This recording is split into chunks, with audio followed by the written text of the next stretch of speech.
This is Charlie Parsons for the Stomping Ground, powered by Wow Hydrate and available on DAZN. Jose El Rayo Valenzuela. Wow! I think we caught up, we were all just saying here, I've got Oscar to my left. We were at the camp house, Fight Stars camp house in San Diego, God what? Over 2 years ago now, that's when we first met. Ever since then, we must have told people 1,000,000 times over, and we were saying it to you the other day, I'll say it on the record, genuinely the best fighter that I've ever seen in the gym. This Saturday you go up against Isaac Pitbull Cruz on a massive, massive bill here in Los Angeles. Firstly, how are you? How is LA treating you? I'm great, just been taking it all in. This is also, a big fight for me, so, it's a great experience as well, and I've just been, trying to be in the moment and, enjoy it.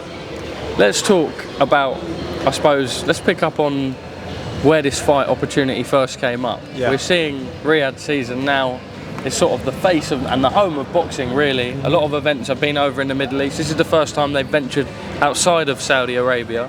To get the call up, a world title shot, what was it like when you got that call? Actually, I was already training. I was in camp to fight on the Gervonta Tank Davis card. But they called me with the bigger opportunity for a world title against Pitbull Cruz. Pitbull Cruz is a fighter who I've been wanting to fight. He's been on my radar. We're kind of coming up together before my 2 losses. So, so now to fight with him for the world title, it's a dream come true. It's gonna be a good fight. Obviously up at super lightweight. Up at super lightweight this fight. Yeah. An extra 5 pounds. Does that make much of a difference? I think so. I feel better. Oh, you feel better? Yeah, I feel better. I feel stronger, more energy. I'm out here doing interviews with you guys in a good mood. So I think this was for the best. Talk to me a little bit about Pitbull Cruz. I suppose the US audience always would have known. I suppose more for the UK fans, certainly came to our attention a little bit more from that Gervonta Tank Davis fight. Yeah. Since then, has shown that he's a bit of a star in his own right. Yeah. Why do you believe you have the beating of him come Saturday night? Sorry? Why do you believe you beat him on Saturday night? I think overall I'm a better fighter than him. He's really good at what he does though. He comes forward, extreme pressure, strong, and throws overhands. But that's all, But he's very good at what he does. I think I'm more diverse.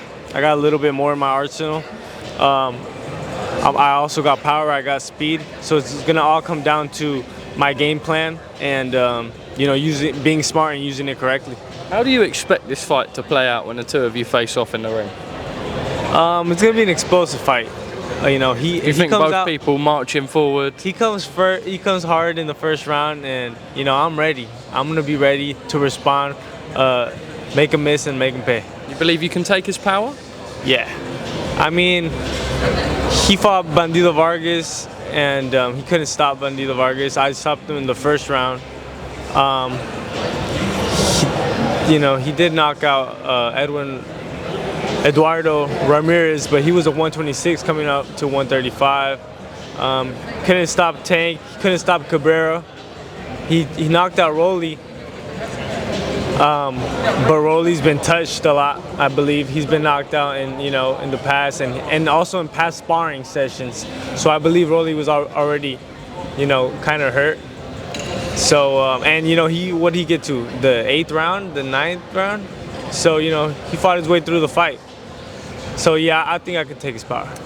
I suppose if you were to win on Saturday night, not only is it on a massive card with global eyeballs, I mean we talk about the US audience, but with everything that's going on with Riyadh season, this being a Matchroom mainly promoted event, Eddie Hearn, there's also a big UK viewership as well. This is a real global fight for you. 100%. What would it mean to win a world title on this kind of stage? Man, this would mean everything to me, I've told a couple guys, when I started boxing, I was 10 years old, and I didn't know many rappers, but I knew Eminem. So it's on my first couple mile runs, when I'm envisioning me all these big dreams, I'm listening to Eminem, and he's inspiring me at the time. So for now to my first world title shot, and for him to be opening up, one, he doesn't do that. So it's it's crazy to even have him, and two, it's on my world title shot. So, you know, I think everything happens for a reason. It's a full circle moment for me, and August 3rd I will become victorious. Does it feel surreal for you in like a bit of a pinch yourself moment? You talk about you growing up, sort of these aspirations of being a boxer, when you were first getting into it, listening to Eminem, now fighting at the BMO Stadium in Los Angeles in front of a packed out crowd, Eminem there, Bud Crawford main event. You know, some of the people that are going to be there on Saturday night, that's legendary. That's what dreams are made of, right? Legendary. And you can't have you know, such a big card, such a legendary fight.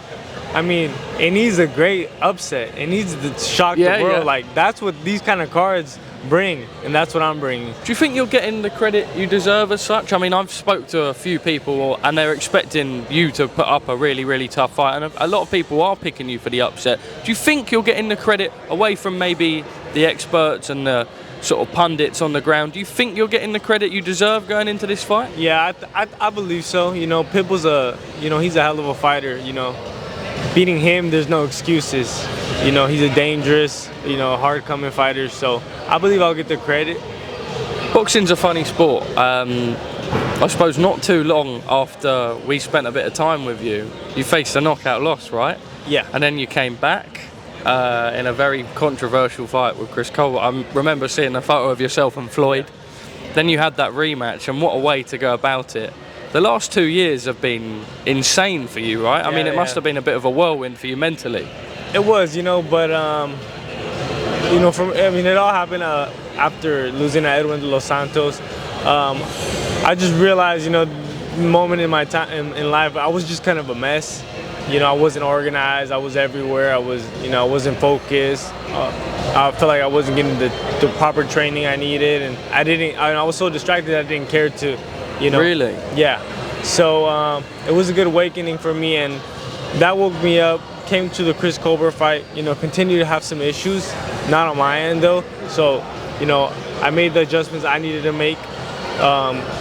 You know, so now with the rematch, when we came back with Robert Garcia, and I was extremely focused, extremely ready, and that was, I think, the beginning of what's coming. Do you think part of it was proving it to yourself as well? You said that you were a mess at times and maybe your head wasn't in it. Do you feel like now you've finally sort of proven to yourself? 100%, because I just got caught up in the moment, and you know, it was a scary feeling, because you know, I could lose everything I ever worked for. You know, I've been dreaming of this, like I said, since I was 10 years old, and for it just to, you know, go away like that, it was scary, and it was good, like a wake-up call. So, you know, I think it was just what I needed. It was a blessing. How did you bounce back as well as you did? Because we see a lot of fighters take knockout losses and then they go on a bit of a weird path and they have a lot of gimme fights and they take time out of the ring. You didn't do that. No, I went right back to the gym. And that was quite a dangerous position to be in. If you went in and lost that return fight against Chris Colbert, you would have been in a bad place. Yeah. Why? What made it different for you? Well, I think in the circumstances I was fighting in, like to begin with, and like I don't know, I just wasn't 100%. So I just knew 100% me would, you know, would beat these guys, and that's just all I had to do. 100% in the ring, outside of the ring, and just my lifestyle in general. Is that what makes going into Saturday that bit more special? Everything that you've had to overcome in the last 2 years? I think, you know, everything happens for a reason. You know, I've been thinking about this fight and about this opportunity. Any other day in my life, I wouldn't have been ready for this. You know, so I'm glad I went through those losses. I'm glad you know. I was going to say that. You say everything happens for a reason, and that is so true, right? I mean, a lot of fighters, they lose their O, right? And there's like a mental stigma. Do you almost feel that there was a bit of a pressure taken off your shoulders? You don't have to worry now about, there's so much. I know Floyd, I suppose, created the era of everyone wanting to have that perfect record, and it never really goes as it seems. But do you almost feel like now you're in the position you're in, which is a tremendously strong position, and you don't have that O? You've almost got a little bit of the pressure. You don't have to focus on that as much as some boxers probably would. Yeah, 100%. I think, you know, they had me as a big underdog. I've been locked away for 4 months, you know, 4 months for camp. I'm extremely ready. I'm extremely in shape. I put in the work. I'm focused. I've been studying. You know, I did everything on my end. So, you know, even with the weight, you know, I'm moving up. I feel good at a new weight. So I'm not stressing about that. So I've been strictly just focusing on my game plan, my skills, and just sharpening them up.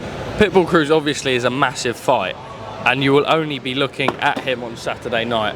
But you know what being a world champion gives you. Away from, I suppose, fame and the financial aspect of it, it puts you in a position where we look at the sort of talented crop of fighters now from 135 to 140 pounds, whether they be Mexican or American. I suppose makes it a little bit easier for yourself to resonate to that US and UK market by speaking English. A win here really puts you amongst, I suppose, we talk about the Teofimo Lopez's, the Shakur Stevenson, the Gervonta Tank Davises, the sort of fights that set you and your family up for life. Yeah. That's got to be a motivating factor. Oh, 100%, you know. Those are guys that I've always been wanting to fight. You know, I just have to, you know, put in the groundwork. But, you know, God willingly, I get through with Pitbull. There's all those great fights, you know. Tank, of course, you know, he's the top guy right now, and he's the money fight. So that would be a great fight. Shakur Stevenson.